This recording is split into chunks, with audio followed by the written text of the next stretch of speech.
another update, another delay, 90-day delay that the president is announcing to levy more tariffs on the Chinese. Another delay. Why do you think that is? What does this have to do with? By the middle of August 2025, American soybean farmers were staring at their fields with a mix of hope and frustration. Harvest season was weeks away, but their biggest customer had not placed a single order for the new crop. That customer was China, a country that, in the past, bought more soybeans from the United States than any other nation on Earth. Brian, that's right. A White House official tells me that the president has now signed an executive order to extend that China trade negotiation for another 90 days. Now, we haven't seen the executive order yet. I'm told it's about to be released publicly. I've reached an agreement on a 90-day pause and substantially moved down the tariff levels. We've been dealing very nicely with China, as you probably have heard. They have tremendous tariffs that they're paying to the United States of America, and we'll see what happens. They've been dealing quite nicely. The relationship is very good with President Xi and myself. This year, nothing, not one shipment booked. Then, in the final days before a fragile tariff truce between Washington and Beijing was set to expire, the president made his move. On August 10th, Donald Trump took to social media with a direct message for Beijing: quadruple your purchases of American soybeans, and do it now. Rumors have circulated regarding Chinese cancellations of U.S. soybean purchases. Over the past several months, China has accumulated a record-large book of soybean purchases from the United States. The Post claimed that China was worried about a shortage of soybeans. Trump's pitch was simple: buy massively from the United States and help cut the trade deficit between the two countries. He even signed off with, "Rapid service will be provided. Thank you, President Xi." YouTube is not the biggest fan of content like this, but we believe people deserve to hear the truth. If you agree, hit that like button and subscribe. It helps us beat the algorithm and keep going. We really appreciate the support. Trump's timing was deliberate. The 90-day tariff truce between the United States and China was about to expire on August 12th. 90-day delay. He says, I've just signed an executive order that will extend the tariff suspension on China for another 90 days. All other elements of the agreement will remain the same. He says, thank you for your attention to this matter. Without an extension, steep tariffs on billions of dollars of goods would automatically snap back into place.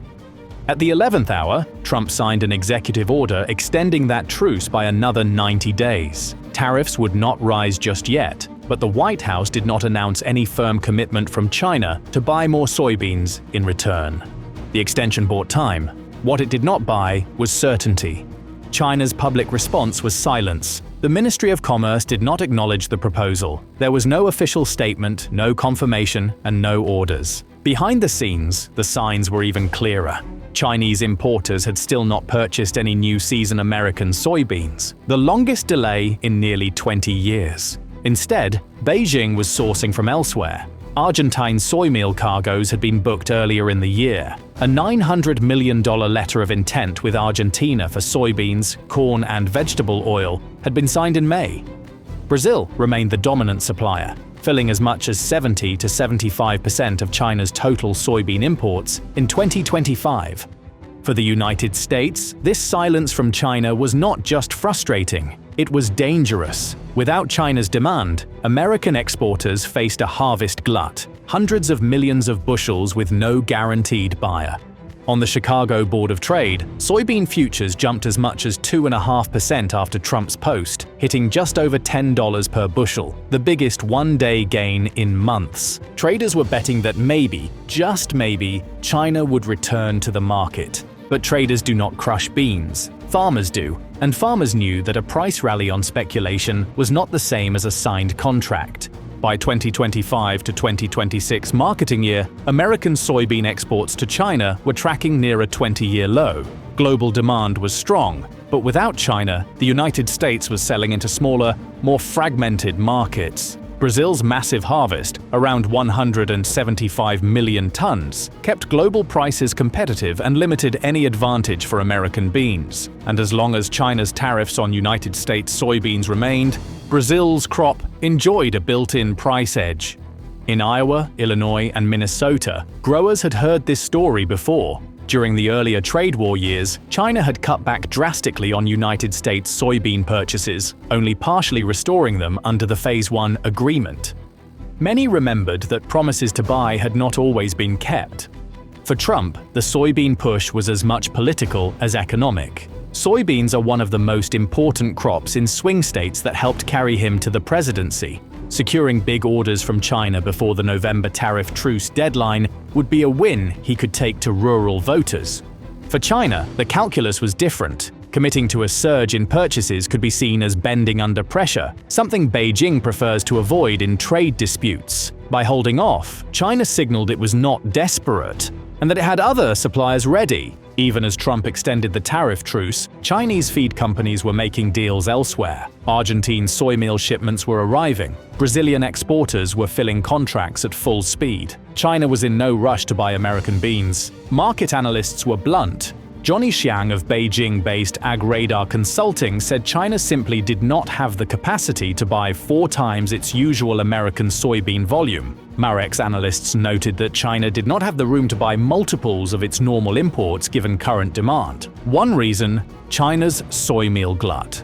After heavy imports earlier in the year, Chinese crushers had more feed than they could sell. Buying massive amounts of additional soybeans from the United States would only deepen the oversupply. Still, Trump's post was welcomed by many American farmers. It was proof, they felt, that the president was at least trying to put their product back in front of their biggest customer. But in the Farm Belt, realism runs deep. Growers know that without concrete deals, goodwill statements do not move cargo. They have been working to diversify away from China, but no other market matches its scale. Jim Sutter, chief executive of the United States Soybean Export Council, put it plainly, "We're all working to diversify away from China, but China is critically important for us." His organization has been pressing Washington to negotiate another binding agreement with Beijing, knowing that tweets and truce extensions can only hold the line for so long. If China were to return to the market with large purchases, it would lift American soybean prices, draw down stockpiles, and stabilize incomes in states that depend heavily on agricultural exports. But if November comes without a deal, the tariffs could return and China's pivot to Brazil and Argentina could harden into a permanent shift. The global soybean trade is already adjusting. China's Argentine deal is a sign of how far Beijing is willing to go to hedge against United States supply risk. Brazil's dominance is reinforced each season by infrastructure investments aimed at moving soybeans faster and cheaper to Chinese ports. For American farmers, the 2025 soybean push was a reminder that their fortunes are tied not only to weather and yield, but also to the sharp turns of trade diplomacy. By August's end, there was still no sign that China would quadruple its American soybean orders. The 90-day clock was ticking toward November, when the next tariff decision would decide whether the soybean market would stabilize or slip further away.